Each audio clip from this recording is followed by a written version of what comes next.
ശംഖാദിവാദ്യവൃന്ദങ്ങൾ വാനിലുയരുന്നുവോ?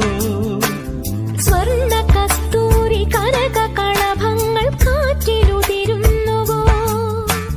ഹരിയമാൻ പേട പോലെ നീ എന്റെ അരികെ വന്നൊന്നു നിൽക്കുമ്പോൾ, മഴയിലാടുന്ന ദേവതാരങ്ങൾ മന്ത്രമേലാപ്പുമേയുമ്പോൾ, നീ വനവലാകയായി പാടുന്നു.